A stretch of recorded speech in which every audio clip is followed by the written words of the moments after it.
बिस्मिल्लाहिर्रहमानिर्रहीम। हादसों से जुड़ी ज़िंदगी की एक फिर से सच्ची कहानी लेकर हाजिर हूँ। ये कहानी है दीपिका में रहने वाली एक चुड़ैल की। दीपिका की शादी तय हो चुकी थी। विवेक बहुत अच्छा लड़का था। दोनों के घर वालों में शादी की तैयारियां खूब चल रही थी। विवेक को दीपिका के रूप में जैसे सारी दुनिया मिल चुकी थी। वो बहुत खुश था। आखिर शादी का दिन आन पहुंचा। मंडप सज चुका था। वो जीवन साथी भी बन चुके थे।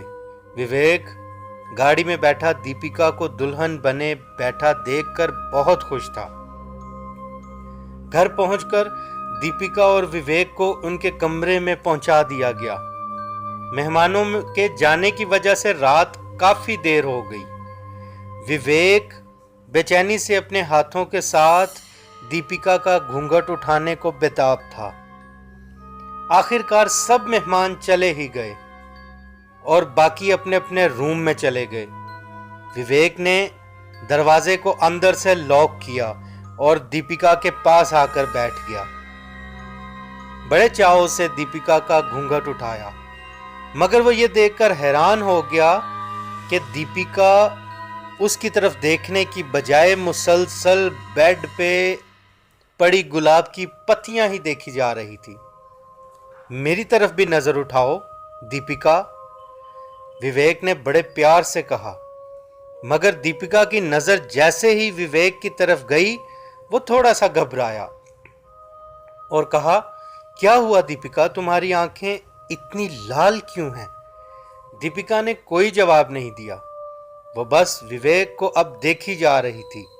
विवेक ने फिर कुछ लम्हों बाद पूछा, क्या बात है, ऐसे क्या देख रही हो? क्या मुझे खा जाओगी? दीपिका ने आराम से कहा, नहीं, तुम्हारे लिए तो मैं यहां आई हूं। ये लफ्ज तो बहुत सुंदर थे, मगर दीपिका का बोलने का लहजा इन लफ्जों को खौफनाक बना रहा था। तुम काफी थकी हुई हो, थोड़ा आराम कर लो, विवेक ने दीपिका का हाथ अपने हाथ में लेते हुए कहा। मगर उसे महसूस हुआ दीपिका का हाथ बहुत ज्यादा गर्म है। अरे, मुझे लगता है तुम्हें तो बहुत तेज बुखार है। मैं कोई दवा देखता हूं तुम्हारे लिए। यह कहकर वो उठ गया और साइड टेबल खोलकर उसमें कोई पिल देखने लगा। एक पिल निकालकर कुछ पानी जग से गिलास में डालकर दीपिका की तरफ मुड़ा तो गिरते गिरते बचा। दीपिका सामने रखे सोफे पर मुंह नीचे किए हुए सोफे के ऊपर पांव रख के बैठी हुई थी। तुम वहां कैसे चली गई? विवेक ने थोड़ा घबराते हुए पूछा। दीपिका अब की बार विवेक की तरफ देखकर जिस तरह मुस्कुराई, विवेक थोड़ा और घबरा गया और दीपिका से कहा, तुम दवा लेकर सो जाओ, तुम्हारी तबीयत ठीक नहीं है। विवेक दवा और पानी दीपिका के पास रखे टेबल पे रखकर वॉशरूम फ्रेश होने चला गया। वो फ्रेश होकर वॉशरूम में लगे आईने के सामने आता तो बुरी तरह चौंक गया। आईने में विवेक के पीछे दीपिका खड़ी उसे देख रही थी। उसने झट से पीछे देखा, पीछे तो कोई नहीं था। वॉशरूम का डोर भी लॉक था। वो जल्दी से बाहर आया, देखा दीपिका तो बेड पे सो चुकी थी। वो बहुत परेशान हो गया। वो खामोशी से दीपिका के करीब करवट लेकर लेट गया। कुछ देर सोचने के बाद उसकी आंख लग गई। सुबह होने के करीब विवेक की अचानक आंख खुली तो दीपिका उसकी तरफ खड़ी विवेक को ही देख रही थी। विवेक दोबारा बुरी तरह डर गया और थोड़ा गुस्से से कहा, यह सब क्या कर रही हो तुम? उसे किसी ने जोर से हिलाया। विवेक ने आंख खोलकर देखा तो दीपिका उसको हिलाकर पूछ रही थी, क्या हुआ है विवेक? विवेक की जान में जान आई कि ये ख्वाब देख रहा था। दीपिका ने विवेक को अपनी बाहों में ले लिया और फिर दोनों एक हो गए।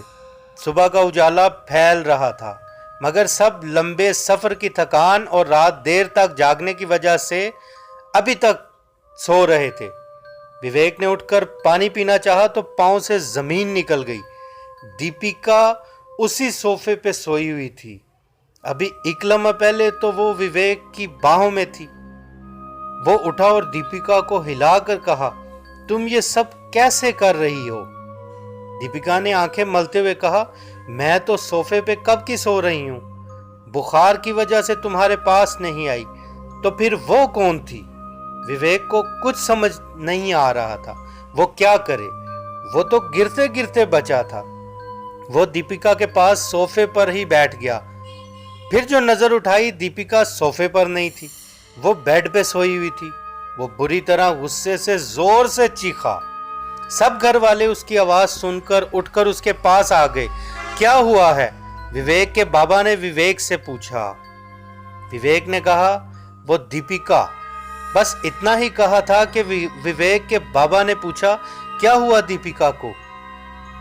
वो तुम उसे हॉस्पिटल अकेला छोड़कर आ गए और तुम वापस कब आए?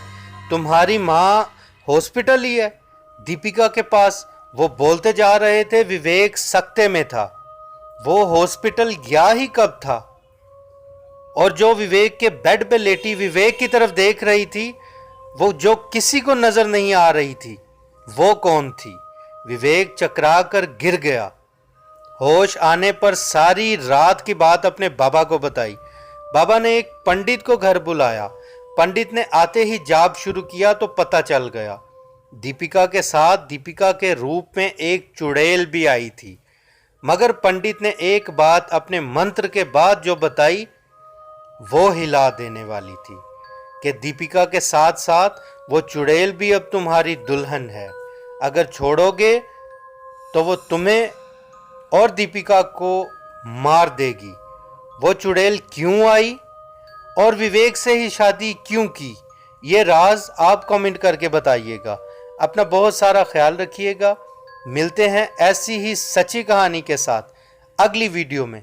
तब तक के लिए मुझे इजाज़त दीजिए। अल्लाह हाफिज़।